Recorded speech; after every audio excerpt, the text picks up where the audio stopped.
हस् यहाँहरूलाई सबैजनालाई नमस्कार। आज हामी यो दुब्सोर मेलामा आएका छौँ र दुब्सोर मेलामा हामी देखिरहेका छौँ धेरै चाहिँ एकदमै यो ठुलो बपे सबैको साथ एउटा मेला चलिरहेको छ। यहाँनिर हाम्रो एकजना सर हुनुहुन्छ।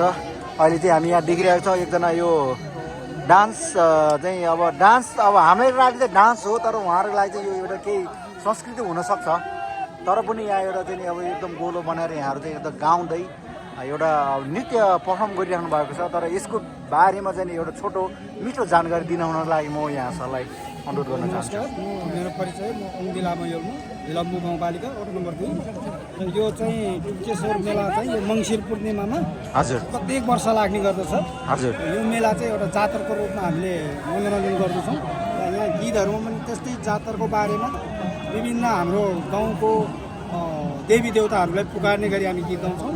त्यस कारणले यो वर्षैपछि मनाउँदै आएको यो एउटा चाडपर्वको रूपमा हामीले यो जातरलाई मनाउने गर्छौँ।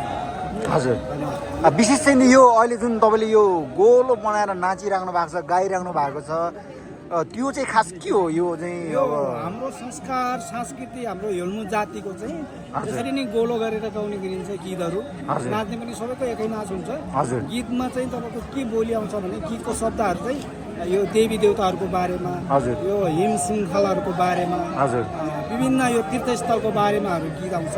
हजुर त्यही गीतलाई वर्णन गर्दै हामी नाच्ने चाहिँ यो चाहिँ अब तपाईँको स्याब्रु भन्छ। स्याब्रु नाच। स्याब्रु नाच ए यो चाहिँ अब तपाईँ के रातभरि चल्ने हो कि यो कस्तो हो? यो रातभरि चल्छ। उज्यालो हुन्जेलसम्म हामी यसरी रातभरि यसरी नै नाचेर बस्ने हो। अनि त्यसपछि भोलि बिहान चाहिँ तपाईँहरूको सकेपछि चाहिँ यो हाम्रो दुब्सोर महादेवलाई चाहिँ दर्शन गरेर तपाईँहरू चाहिँ यसको अन्त्य हुन्छ या अथवा यहीँबाट तपाईँहरू फर्किनु खास के हो? हामी यो पूर्णिमाको ठ्याक्कै अब 12 बजेपछि 1 बजीबाट चाहिँ हामी दुब्सोर महादेवको दर्शन गरेर हजुर त्यहाँ अब आफूले चाहेको इच्छाले मनले मागेको चिजहरू हामी माग्छौँ। हजुर त्यो पुरा पनि हुन्छ यहाँ शक्तिले। त्यसपछि चाहिँ हामी आफ्नो स्थलमा फर्कन्छौँ। भनेपछि तपाईँहरू चाहिँ अब कति वर्षदेखि यो यस्तो खालका कार्यक्रमहरू गरिरहनु यो भएको? सुरुवात गरेदेखि यो दुब्सोर मेला लागेदेखि हामी प्रत्येक वर्ष आइरहेको हुन्छ। प्रत्येक वर्ष चाहिँ नि यसै गरी तपाईँले गर्नुहुन्छ? आएर नाचगान गरेर रमाइलो गर्दै अब यो रमाइलो गर्ने क्रममा पनि तपाईँको गीतको चाहिँ बोल नै हामी अब यही महादेवप्रति एकदम प्रार्थना गरे जस्तो गरेर गाउने। यसमा रमाइलोको रूप मात्रै हजुर किनभने यो महादेव शक्तिशाली छ भन्ने विश्वासले गर्दाखेरि हामी हेल्मु जातिहरू पनि अब प्रत्येक वर्ष यसरी जात्रामा आएर यहाँ चाहिँ ढोक सेवा लिने गर्छ। भनेपछि आज रातभरि तपाईँहरू चाहिँ यसरी बसेर चाहिँ नि यो भनौँ यो दुब्सोर महादेवको या वरिपरि भएका देवी देवताहरूको बारेमा चाहिँ तपाईँहरूले चाहिँ नि अब एउटा भनौँ न नृत्यको तर्फबाट एउटा चाहिँ गीतको भागाबाट तपाईँहरूले चाहिँ पुकारेर रातभरि चाहिँ तपाईँले यसरी चाहिँ तपस्या गरेर चाहिँ नि आफ्नो चाहिँ नि एउटा भनौँ न आफ्नो मागलाई पुरा गर्ने चाहिँ हिसाबले हेल्मु जातिको समाजमा एउटा झाँक्रीलाई विश्वास गर्ने गर्दछ।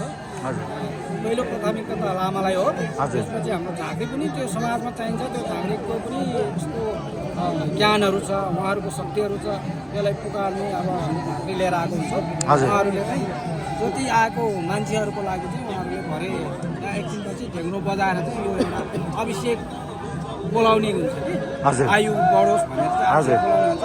त्यो बोलाइसकेपछि ठ्याक्क हामीलाई माध्यममा गएर चाहिँ दर्शन गर्छौँ। हुन्छ सर, यहाँहरूलाई धेरै धेरै धन्यवाद। यो चाहिँ अहिले जुन गरिरहनु भएको छ त्यसको बारेमा छोटो जानकारी दिनुभयो, त्यसलाई यहाँहरूलाई धेरै धेरै धन्यवाद। हस्, यहाँ सबैजनालाई धन्यवाद।